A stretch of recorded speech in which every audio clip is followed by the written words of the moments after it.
Hi guys, welcome back to my channel. ඉතින් මම අදත් ලස්සන වීඩියෝ එකක් අරගෙන ආවේ ඔයගොල්ලොත් එක්ක ෂෙයා කරගන්න. අපි නිරෝගීව ඉන්නවා නම් ඒ නිරෝගීකමට මූලිකවම වෙන්නේ අපි ගන්න ආහාර. හැබැයි මේ ආහාර ගන්නකොට ගොඩක් වෙලාවට අපි හොඳ ආහාර රටාවකට පුරුදු වුණත් සමහර වෙලාවට අපිට ක්‍රේවින්ස් එනවා නේද? අපි ආස කරන දෙයක් කන්න.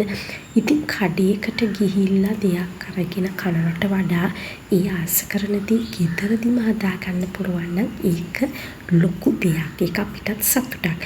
ඇඟටත් හොඳයි. ඉතින් ඒක නිසා අද මම හිතුවා මට ඇත්තට පොඩි ක්‍රේවින් එකක් ආවා. කොත්තු රොටි කන්න මගේ ෆේවරිට් කොත්තු රොටි.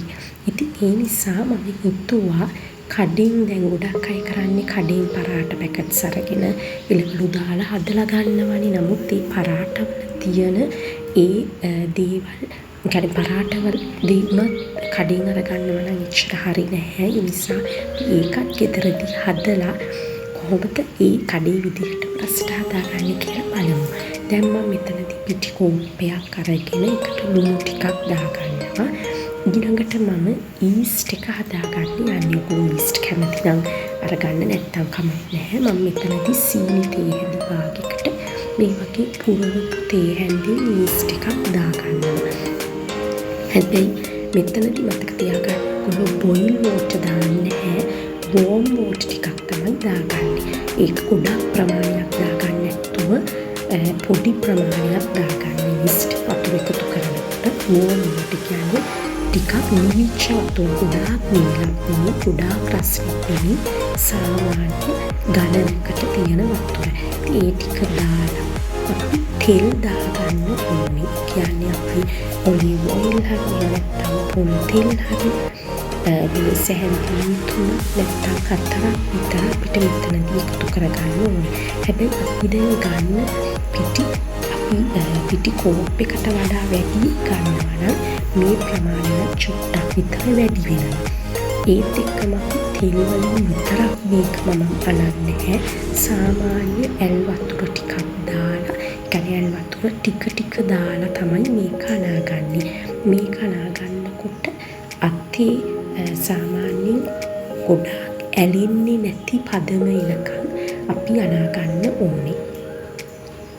දැන් මම මෙතනදී ඇත්තටම නීට් කරන්න යන්නේ නැහැ. මේ විදිහට අපි හොඳට අතේ ඇලෙන්නේ නැති පදම එනකන් මේ ඩෝ එක අනාගත්තට පස්සේ මම පැයක් විතර තියනවා.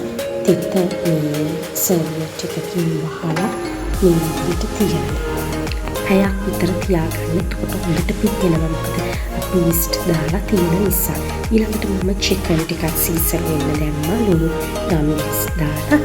ඉතින් ඒ විදිහට හදාගත්ත දැන් පිටි ඩෝ එකෙන් මම මෙහෙට බෝල බෝල කඩලා දාගන්නවා. ඒක අපිට ප්‍රමාණයක් අවශ්‍ය නැහැ. Tamanට කැමති ප්‍රමාණයකට මේ විදිහට බෝල හදාගන්න පුළුවන්. ඊළඟට ඔයගොල්ලෝ මේ විදිහට රෝල පින් එකකින් මෙන්න මේ වගේ හදාගන්න පුළුවන්. දැන් මම සාමාන්‍යයෙන් කඩවල් වල හදනවා වගේ කුඩා කුඩුවට නීට් කරන්නේ නැහැ. මෙතනදී සාමාන්‍යයෙන් මට අවශ්‍ය ගානට පොඩි රොටි ටිකක් තමයි මම හදාගන්නේ. මොකද ඒක ටක් ගාලා පැටිය දාගත්තාම හදාගන්න පුළුවන්. ඒක නිසා ඉතින් ඔයගොල්ලන්ට කැමති විදිහට මේක ගොඩාක් තුනී කරන්න අවශ්‍යත් නැහැ. මේක හරිම සොෆ්ට් වෙනවා. මම ඔයගොල්ලන්ට පෙන්නන්නම්. මේ විදිහට රෝල පින් එකකින් නීට් කරගන්න පුළුවන්. ඇත්තටම මේ විදිහට හදනකොට මම කියන්නේ පැයකින් පැය භාගයකින් හදලා ඉවර කරගන්න පුළුවන් කියලා. මට ඇත්තටම මම මේක හදන්න 6ට විතර පටන් ගත්තේ. ඇත්තටම මට 7:00 විතර වුණා ඇත්තටම මේක හදලා ඉවර වෙනකොට. මොකද මේක අපි සාමාන්‍යයෙන් රොටි ටිකක් ගෙදරදී හදාගන්නේ. ඒක නිසා ටිකක් විතර වෙලා යනවා. නමුත් ඒ වෙලාව ගියත් අපිට කිසිම වසවිසකින් තොරව අපි ආසම කෑමක් ගෙදරදීම හදාගන්න පුළුවන්. ඉතින් මෙන්න මේ වගේ චුට්ටක් රන්වන් පාට එනකන් පැටිය දෙපැත්ත දාලා පුච්ච ගන්න පුළුවන්. මේකෙදි ගොඩාක් හොඳටම කර වෙනකන් තියන්න නැහැ තැටියේ එක පැත්තක්. අනිත් පැත්ත දාගන්න පුළුවන් ප්‍රමාණයට එනකන් තියලා ඊළඟට අනිත් පැත්ත හරවලා අරගන්න පුළුවන්. මොකද අපි මේවා එළවලුත් එක්ක තව ටිකක් මේක හොඳට ෆ්‍රයි වෙනවනේ. ඒක නිසා එහෙම ගොඩාක් වෙලා තියන්න අවශ්‍ය වෙන්නේ නැහැ. දැන් මේ බලන්න හොඳ සොෆ්ට්. හරිම සොෆ්ට් මේ විදිහට නමන්න කරන්න පුළුවන්. අපි හදාගන්න රොටි. ඉතින් ඒක නිසා මේකට අමුතුවෙන්ම බටර් එහෙම නැත්නම් ගොඩක් වෙලා නීට් කරන්න ඒ වගේ දේවල් අවශ්‍ය වෙන්නේ නැහැ. ඉතින් මම කතුරකින් මේක කපා ගත්තේ. හරි ලේසි. එතකොට ගොඩාක් චූටියට කපන්න අවශ්‍යත් නැහැ. ගොඩාක් ලොකුවට කපන්නෙත් නැහැ. සාමාන්‍ය ගානකට 3-4ක් එකට තියලා නමලා කපා ගන්න කතුරෙන්. එතකොට හරි ලේසි. ඊළඟට දැන් මම මෙතනදී චිකන් කරි එක හදා ගන්නවා. මම චිකන් කරි එක හදා ගන්න විදිය නම් ගොඩාක් ලොකුවට පෙන්නන්නේ නැහැ.